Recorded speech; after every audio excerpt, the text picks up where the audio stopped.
ಮೇ 1ರಿಂದ 3ನೇ ಕಣ್ಣಿನ ಕಲೆ ವಿಶೇಷ ಬೇಸಿಗೆ ಶಿಬಿರವನ್ನು ಹಮ್ಮಿಕೊಂಡಿದ್ದೇವೆ. ಸೊ ಈ ಶಿಬಿರದ ಮುಖ್ಯ ಉದ್ದೇಶವೇನೆಂದರೆ, ನಾವು ಒಂದು ನೀಲ್ಗಂಗಾ ಎಜುಕೇಶನ್ ಟ್ರಸ್ಟ್ ಅಡಿಯಲ್ಲಿ ಒಂದು ನೀಲ್ಗಂಗಾ ಶಿಕ್ಷಣ ಸಂಸ್ಥೆಯನ್ನು ಮಾಡಿದ್ದೇವೆ. ಆಯುರ್ವೇದಿಕ್ ಮಹಾವಿದ್ಯಾಲಯ ಯರಬಾಗಿನಲ್ಲಿ. ಅಲ್ಲಿ ಮಾಡಿದಾಗ ಅಲ್ಲಿ ಬರ್ತಕ್ಕಂಥ ಪೇಷಂಟ್ಗಳು ಮೇನ್ಲಿ ಪಿಡ್ಯಾಟ್ರಿಕ್ ಅಲ್ಲಿ ಬರ್ತಕ್ಕಂಥ ಅಂದ್ರೆ ನಮ್ಮ ಆಯುರ್ವೇದಿಕ್ ಪ್ರಕಾರ ಕೌಮಾರ ವೃತ್ತಿ ಅಂತ ಒಂದು ಡಿಪಾರ್ಟ್ಮೆಂಟ್ ಇದೆ. ಅಲ್ಲಿ ಬರ್ತಕ್ಕಂಥ ಮಕ್ಕಳು ಸುಮಾರು from new born to 16 year age ವರೆಗೂ ಬರ್ತಾರೆ. School style cancel. यहाँ लर्निंग मिलती है क्रिएटिव ट्विस्ट के साथ। Knowledge park the creative school. Creativity is our subject. पूरी ऑन भूख लगी करो फोन। केबियन कॉम्प्लेक्स रेना मार्केट अभी ऑर्डर कीजिए। ಸೊ ಆ ಮಕ್ಕಳಲ್ಲಿ ನಾನು ಕಂಡು ಬಂದಂತ ಸಮಸ್ಯೆಗಳು ಏನಂದ್ರೆ, ಮಕ್ಕಳಿಗೆ ತಮ್ಮ ಪಾಲಕರು ಅಂದ್ರೆ ಪೇರೆಂಟ್ಸ್ ಕರ್ಕೊಂಡು ಬಂದು ಹಾಸ್ಪಿಟ್ಲಿಗೆ ತೋರಿಸಿದಾಗ ಅವ್ರು ಹೇಳ್ತಾರೆ, ನಮ್ಮ ಮಗುಗೆ ಹಸಿವಾಗಲ್ಲ, ನಮ್ಮ ಮಗುಗೆ ಮೆಮೊರಿ ಇಲ್ಲ ಮೇಡಮ್, ಈಗ ಓದಿದ್ದೀಗ ಮರ್ತು ಬಿಡ್ತಾನೆ, ಆಮೇಲೆ ಕಾನ್ಸಂಟ್ರೇಷನ್ ಇಲ್ಲ, ತಿರ್ಗಾ ಅವನಿಗೆ ಸುಮಾರು ಸಮಸ್ಯೆಗಳು ಹೇಳ್ತಾರೆ, ನಿದ್ದೆ ಬರೋದಿಲ್ಲ, ಟೈಮಿಗೆ ಊಟ ಮಾಡೋದಿಲ್ಲ ಅಂತ ಆ ತರ ಎಲ್ಲ ಸಮಸ್ಯೆಗಳು ಹೇಳಿದಾಗ ಅವಾಗ ನಾನು ಒಂದು ವಿಚಾರಕ್ಕೆ ಬಂದೆ. ಈ ಎಲ್ಲಾ ಇದಕ್ಕೆಲ್ಲದಕ್ಕೂ ಕಾರಣವೇನಂದ್ರೆ ಮೊಬೈಲ್. ಮಕ್ಕಳಿಗೆ सगे hospital, fertility and mother care hospital and scanning centre near bus stand Basavakalyan. Noble Public School admissions are open. इल्म ही आदमी को इंसान बनाता है। Mainly mobile. ಆ ಮೊಬೈಲ್ ಬಂದಾಗಿನಿಂದ ಮಕ್ಕಳು ಪ್ರಾಪರ್ ಟೈಮಿಗೆ ಊಟ ಆಗ್ತಾ ಇಲ್ಲ. ಅವರಿಗೆ ಅವ್ರದ್ದು ಡೈಟ್ ಆಯ್ತು, ಅವ್ರ ರೆಸ್ಯೂಮ್ ಆಯ್ತು, ಅವ್ರ ಡೇ ಟು ಡೇ ಆಕ್ಟಿವಿಟೀಸ್ ಇದ್ರ ಬಗ್ಗೆ ಯಾವುದೋ ಅವರಿಗೆ ಅರಿವಿರ್ತಾ ಇಲ್ಲ. ಹಾಗಾಗಿ ಏನಾಗ್ತಾ ಇದೆ, ಇದನ್ನ ಒಂದು ಸಣ್ಣ ರೂಪದಲ್ಲಿ ಇದನ್ನೊಂದು ಸಹಾಯ ಮಾಡಬೇಕಂತ ಪೇರೆಂಟ್ಸ್ಗೆ ನಾವೊಂದು ಶಿಬಿರವನ್ನು ಹಮ್ಮಿಕೊಂಡಿದೀವಿ. ಇಲ್ಲಿ ಮೇನ್ಲಿ ಏನ್ ಮಾಡ್ತಾರೆ, ಮಕ್ಕಳಿಗೆ ಬೆಳಿಗ್ಗೆ 5ರಿಂದ ಅವರನ್ನ ಎಬ್ಬಿಸಿ ಅವ್ರ ದಿನಚರ್ಯವನ್ನ ಸ್ಟಾರ್ಟ್ ಮಾಡಿ ಅವರಿಗೆ ಟಿಲ್ 9:30 ವರೆಗೂ ಎಂಗೇಜ್ ಮಾಡ್ತಾರೆ ಅವರು. So they are away from all this gadgets, electronic gadgets ಇಂದ ದೂರ ಇರ್ತಾರೆ. ಟಿವಿ ಇರ್ಬೋದು, ಮೊಬೈಲ್ ಇರ್ಬೋದು. ಈಗ ನೋಡಿ, ಕಂಪ್ಲೇಂಟ್ ಏನಂತ ಮಾಡ್ತಾರೆ ಪೇರೆಂಟ್ಸ್ ಅಂದ್ರೆ, ನಮ್ಮ ಮಗು ಊಟ ಮಾಡಲ್ಲ ಮೇಡಮ್, ಮೊಬೈಲ್ ಕೊಟ್ಟರೆ ಊಟ ಮಾಡುತ್ತೆ.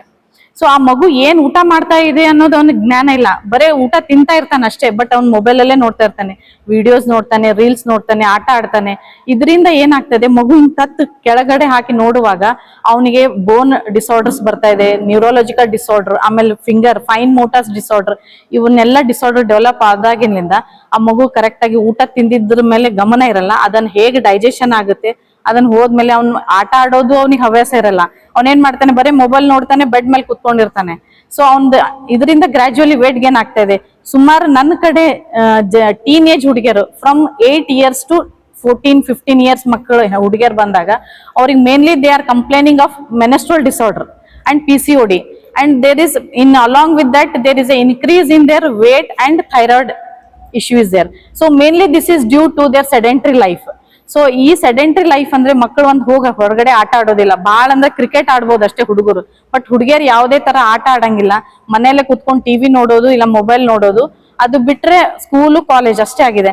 ಸೊ ಇದನ್ನೆಲ್ಲಾನು ಇದರಿಂದ ಸ್ವಲ್ಪ ದೂರ ಇಟ್ಟು ಮಕ್ಕಳನ್ನ ಕ್ರಿಯೇಟಿವಿಟಿ ಆಗಿ ಅವ್ರ ಮೂಡನ್ನ ಡೈವರ್ಟ್ ಮಾಡಕ್ಕೆ ಈ ಶಿಬಿರವನ್ನ ಹಮ್ಮಿಕೊಂಡಿದ್ದೇವೆ. ಸೊ ಎಲ್ಲರೂ ಇದರ ಉಪಯೋಗವನ್ನ ಪಡೆದುಕೊಳ್ಳೋಣ ಅನ್ನೋದೇ ನನ್ನ ಉದ್ದೇಶ. ಎಜುಕೇಶನ್ ಟ್ರಸ್ಟ್ ಬೆಂಗಳೂರು, ನೀಲಗಂಗಾ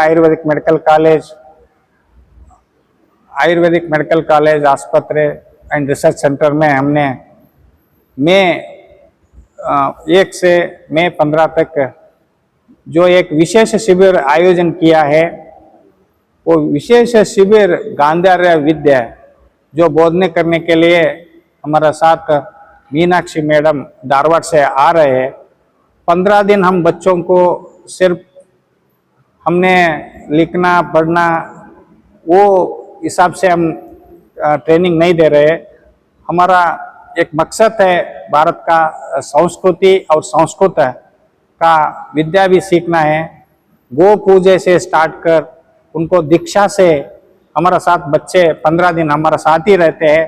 वो लोग उसके साथ हमारा जो बच्चों जिसमें इन्वॉल्वमेंट ज़्यादा है, जो मोबाइल देख रहे हैं, जो फिजिकल एक्टिविटी कम है, उन लोगों को फिजिकल एक्टिविटी में, स्पोर्ट्स में इन्वॉल्व करके सभी बच्चों को स्वस्थ बनाना हमारा मकसद है। ये मकसद के वास्ते से 15 दिन हम बच्चे हमारा साथ ही रहते हैं।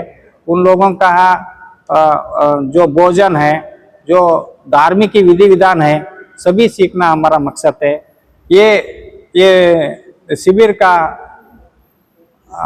जो पालक है सभी लोग इसका विशेष अनुभव करने के लिए सभी बच्चों को हमारा साथ जोड़ने के लिए मैं विनती करता हूँ।